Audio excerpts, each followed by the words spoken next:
Olá, boa tarde a todos. Eu sou a Inês Marinho, sou a presidente da Associação Não Partilhes.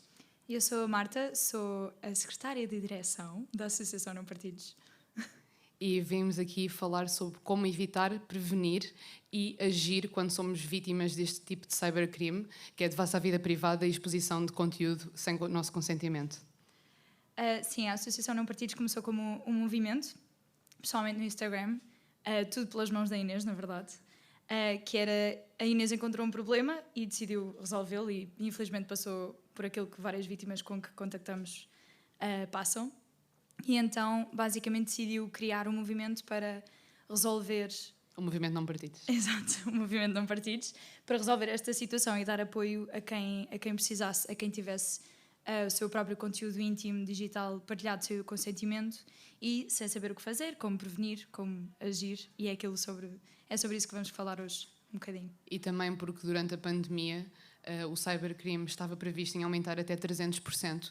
E as queixas de crimes cibernéticos aumentaram exponencialmente, porque as pessoas passam muito mais tempo por trás de um telemóvel, estão muito mais tempo ocupadas online, então obviamente que estes crimes vão se disseminar de uma forma muito mais rápida. Uhum. Um dos maiores focos nossos é os menores de idade, porque são os maiores targets destes criminosos, tanto os menores de idade como pessoas com incapacidades e talvez idosos também. E os conselhos que nós conseguimos dar aos menores de idade para terem cuidado é não falarem com estranhos, obviamente, como não falam com estranhos ao vivo, também não falar com estranhos online, não partilhar informação privada com estranhos. E quando eu digo informação privada, não é só imagens, vídeos e conteúdo explicitamente íntimo, é também morada, passwords, nome dos pais, horário escolar, são coisas que não têm que se partilhar com estranhos e temos que ter isso em mente. Uhum. Sim. Também temos que ter cuidado da forma como usamos as redes sociais. Por exemplo, a password mais utilizada de 2020 foi 12345. É uma password, obviamente, super segura. Só que não é? É uma password facílima e não devemos ter passwords fáceis nem partilhá-las com ninguém. Uhum. Na internet, infelizmente, escreve-se com tinta permanente. Então, quando um conteúdo cai online, fica bastante difícil retirá-lo. E os menores de idade têm que ter noção destas coisas, porque muitas vezes não têm noção ao usar as redes sociais. Há várias aplicações de controle parental, como o Google Family, o YouTube Kids, onde os pais conseguem ter acesso ao que as crianças e ao que os menores de idade fazem nas suas redes sociais. Ao histórico, exatamente. E a que aplicações é que eles podem instalar ou não para se manterem mais seguros e não caírem neste tipo de crimes. Também é importante termos a noção que quando partilhamos algo, e isto é uma das coisas mais importantes que eu tento passar a mensagem aos menores de idade, que só se partilha algo quando estamos confortáveis, isto como maior de idade. Só se partilha algo quando nos sentimos confortáveis connosco mesmo e na intimidade e na intimidade da relação. Quando nos sentimos pressionados, quando nos sentimos que temos que partilhar algo por pressão, por uma pressão exterior ou para nos igualarmos a alguma coisa que o nosso parceiro queira, é a principal red flag para não partilharmos algo. Sim, nós tentamos pelo menos puxar um bocado a atenção a isso, que convém que a coisa seja feita com confiança e com consentimento, obviamente, que é uma palavra muito usada hoje em dia e que é efetivamente importante. Exato. E claramente, agora durante a pandemia, houve um aumento de partilha deste tipo de conteúdo nestes grupos. Isto são grupos em aplicações como o Telegram, o Wicker e o Reddit, onde se partilha conteúdo de mães a amamentar, de pessoas na rua, sim, de mulheres na praia, de crianças, vai de tudo um pouco. E o grupo maior que eu vi tinha 40 mil membros. Eles não escolhem as vítimas, por isso nós não partilhos também não diferenciamos vítimas entre si. Toda a gente que tem o seu conteúdo partilhado sem o seu consentimento é uma vítima e nós não fazemos a diferenciação, como os agressores também não a fazem. Por isso, prevenir, temos que repensar, obviamente, no conceito de consentimento, de confiança e de intimidade. Se, por exemplo, o nosso parceiro não for uma pessoa vocal em assuntos de igualdade de género, se tiver pensamentos mais retrógrados, mais sexistas, se calhar não é muito boa ideia partilharmos a nossa intimidade com ele. e não é muito boa ideia partilharmos conteúdo íntimo com ele, pode correr muito mal. Se os amigos dele também são pessoas que têm um pensamento mais retrógrado, mais machista, se calhar também não é muito boa ideia partilhar conteúdo íntimo com essa pessoa, porque mesmo ele não pensando se calhar dessa maneira, os amigos vão pensar. E temos sempre que nos tentar manter seguros, porque não é um conselho prático dizer a alguém simplesmente não partilhes. É a mesma coisa que, por exemplo, dar uma aula de educação sexual a adolescentes e dizerem, olha, não façam sexo. Obviamente que não é um conselho prático, tem que se ensinar a como fazê-lo em segurança. Não há uma maneira 100% segura de nos esquivarmos, não é? Mas temos alguns conselhos para vos dar em como partilhar nudes em segurança. Só uma parte, tal como a Inês estava a dizer, que efetivamente não há uma maneira 100% segura de nos esquivarmos, de fugirmos a isso, porque basta estarmos a andar na rua, ou mães a amamentar, ou crianças até na rua, que é aquilo que é mais pesado de pensar, que a nossa imagem pode ir parar a estes grupos, a partilhas, etc. Mas uma forma de fazermos isso nós conscientemente, porque no calor do momento sentimos sempre que temos confiança com o nosso parceiro ou parceira, e pronto, é sempre giro fazer isso, não é? Mas nós temos, como a Inês estava a dizer, temos assim umas dicas que são assim um bocadinho mais seguras, que ajudam a fazer isso, se nos apetecer. Uma das quais é, quando tirar a fotografia, é não mostrar algo que nos identifique mesmo especificamente, principalmente a cara, obviamente. E, por exemplo, piercings, tatuagens, aqueles colares que dizem o nome, ou mesmo joias super específicas que nos identifiquem logo a priori. Por isso, essa é uma das formas. Uma das maneiras também, que é uma das táticas para como nos precavermos deste tipo de crimes, mas é mais num sentido prático de quando isto pode acontecer, quando as imagens possam sair para fora. Colocarmos emojis na foto quando os partilhamos, ou colocar uma marca d'água. Há várias aplicações que estão também no Não Partilhes, na página do Não Partilhes, que podem utilizar para colocar marca d'água nas fotos, e assim, se enviarem essa foto com a marca d'água, por exemplo, eu envio uma fotografia íntima à Marta e envio com a marca d'água com o nome da Marta. Eu sei que se a fotografia for partilhada, foi partilhada pela Marta, porque tem lá a marca d'água. É um dos conselhos que nós também deixamos. Sim, e mesmo se eu tiver essas intenções, se tiver lá o meu nome, se calhar sou um bocadinho menos... Estou um bocadinho mais... um bocadinho mais inteligente. Se calhar estou um bocadinho menos à vontade com partilhar isso, não é? Exato, e eu acho que o nosso foco, obviamente, que é em evitar e em prevenir, mas muito importante, e não querendo não dar importância ao resto, muito importante é como agir quando isto acontece, porque infelizmente isto ainda acontece muito. A primeira coisa que devemos fazer quando isto acontece a nós ou a alguém perto de nós é ter calma, respirar fundo, e isto vai se resolver de certeza. Temos várias instituições que nos podem ajudar, como o Não Partilhes, que prestamos... Exatamente. Prestamos apoio psicológico e apoio jurídico, se a pessoa quiser fazer queixa e quiser seguir com uma queixa em frente. A APAV também presta apoio psicológico e também aconselha as pessoas a fazerem queixa se assim for preciso. E se não quiserem fazer queixa, podem falar connosco na mesma. Às vezes estas pessoas só precisam de desabafar, só precisam de uma palavra amiga. O Não Partilhes também criou vários grupos de entreajuda entre vítimas, onde as pessoas se sentem um bocadinho menos sozinhas, porque uma das consequências... Uma das consequências mais comuns nestas vítimas é isolarem-se, não quererem estar com ninguém, não quererem sair de casa, terem medo da reação da sociedade, porque a verdade, a sociedade é quem mais aponta o dedo, e às vezes nem tanto as pessoas que estão próximas de nós, porque estas compreendem.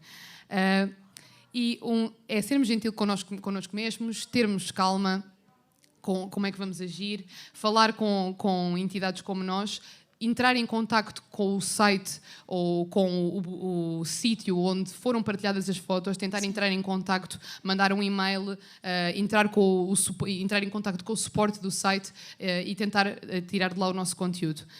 Obviamente que isto é uma situação horrível para qualquer pessoa, principalmente para as mulheres, porque a sexualidade da mulher é vista de uma maneira completamente diferente da do homem. Sim, hoje em dia ainda temos muita prática da culpabilização da vítima, o que era aquilo que tu estavas a falar.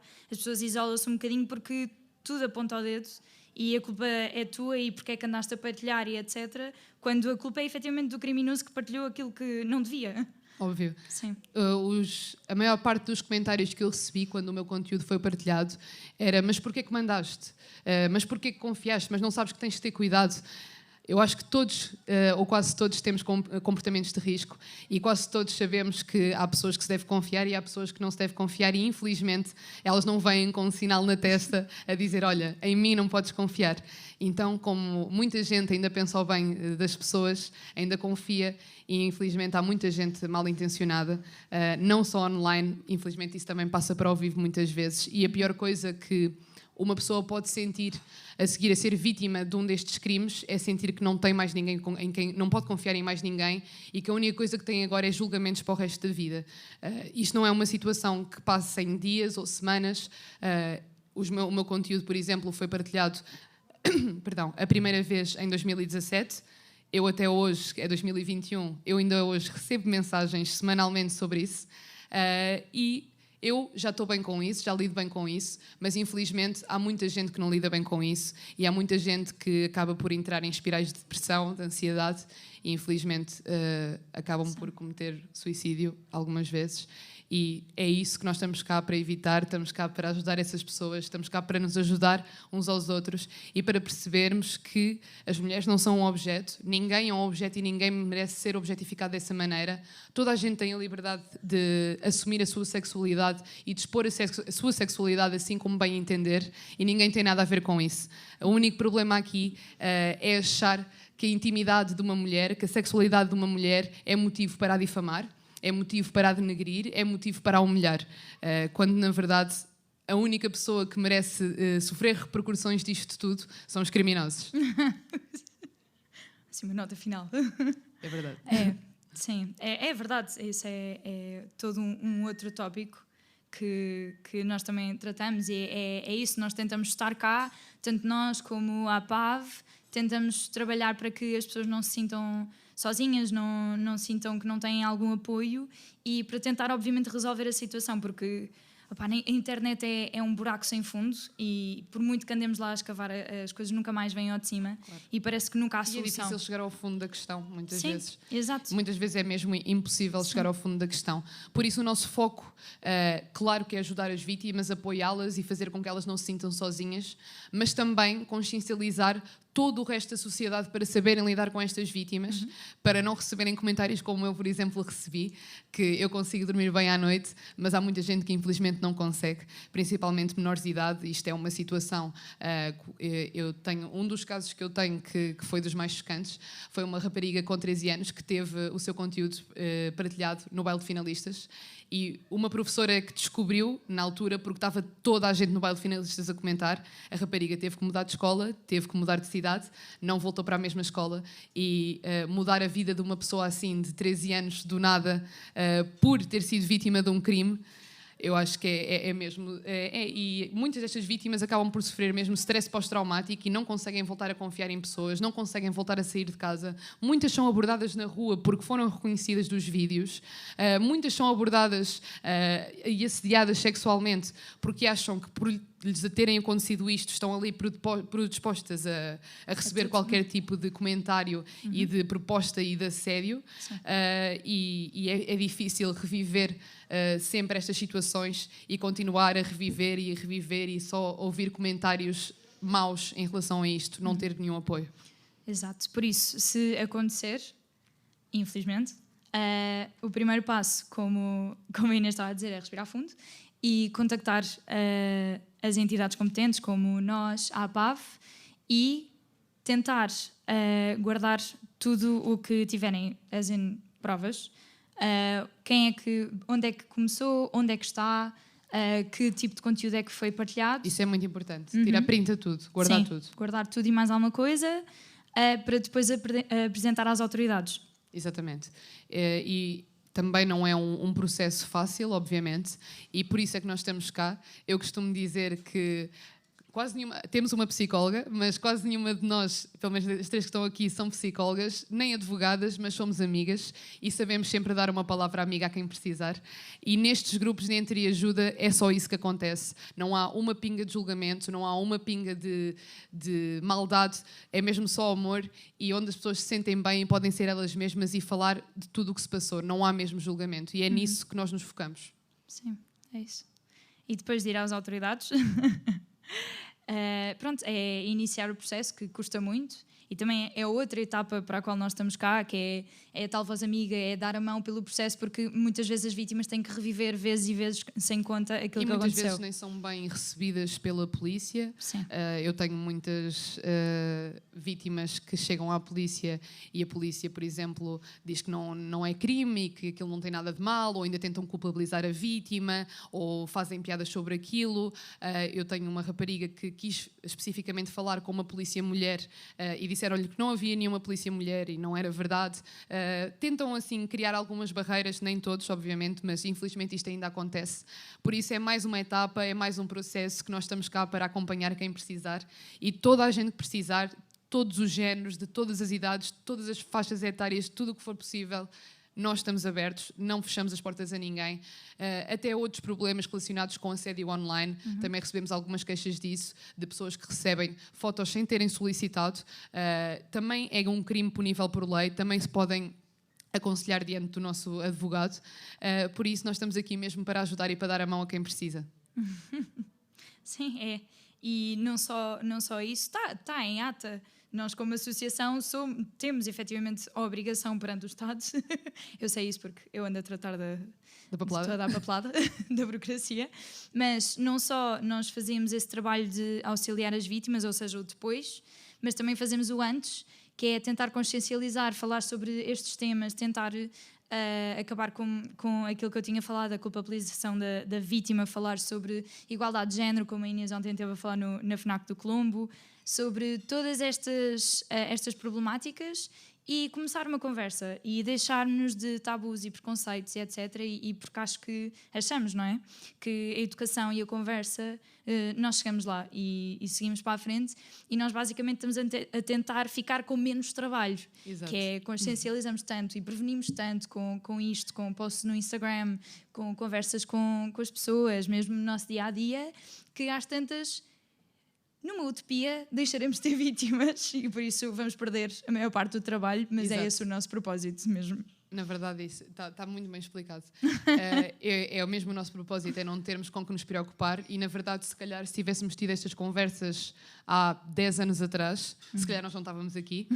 Se calhar eu não estava aqui porque eu não tinha sido vítima, porque já sabia como me precaver, já sabia o que fazer se tivesse sido vítima, e na altura eu fiz tudo o que digo às vítimas para não fazerem, porque eu não tinha ninguém que me guiasse. E mesmo assim tive uma família que me apoiou e amigos que me apoiaram, e o problema não foi isso. O problema foram todos os dedos que a sociedade tinha apontados para mim, e foi aí que eu comecei a repensar se realmente a culpa não era minha, se realmente eu não tinha estado errada, se realmente eu não devia ter repensado melhor, eu não devia ter feito isto, eu sou uma miúda, ele é muito mais velho, o que é que eu fui fazer? Estraguei a minha vida, nunca mais vou ter um emprego, nunca mais vou ter um namorado. E isto não é verdade, não é mesmo verdade. Ninguém merece não conseguir seguir a vida em frente por ter sido vítima de um crime. Por ter cometido um crime eu até percebo, agora por ter sido vítima de um crime isso não faz o mínimo sentido. Para além de ser ilegal despedir alguém por causa destes motivos, se tivermos um namorado ou alguém que nos acompanhe, um companheiro, que nos julgue por estes motivos, acho que é a dica para irmos embora e acabarmos a relação. Acho que é a maior. E eu comecei a usar isto é um bocado mal de se dizer, mas eu comecei a usar isso como filtragem. Eu contava às pessoas com quem eu estava o que se tinha passado comigo. E vias a reação. Exatamente. E quando alguém reagia de uma forma tipo: ai, mas o que é que fizeste? Isso é nojento, ninguém vai querer estar contigo. Eu pensava, ok, pronto, claramente esta pessoa não é uma pessoa que eu quero perto de mim. E esta é um bocado a dica que eu dou às meninas que fazem parte das vítimas, e aos meninos também, a toda a gente, que é, se alguém que está próximo de ti não te quer ajudar, aliás, até só te diz coisas más quando tu vais desabafar em relação a isto, se calhar é uma deixa para te ires embora e para não confiar mais nesta pessoa. Por isso, acho que é isso, essa mensagem que nós deixamos, que qualquer pessoa que esteja a passar por estas situações tem aqui uma mão amiga, tem aqui um sítio para desabafar. Nós somos mulheres e somos amigas de todas as mulheres. E, obviamente, que toda a gente que precisar de falar connosco, todos os géneros, têm aqui o nosso Instagram, o nosso e-mail, o nosso Facebook, o nosso Twitter, e podem entrar em contacto connosco sempre que quiserem, nem que seja só para desabafar. Nós estamos lá, sim. Nem que seja só para uma conversa de café, eis o que se passou. Podemos falar sobre este tópico de igualdade de género, o que for. É o que for preciso, mesmo. Estamos cá para isso.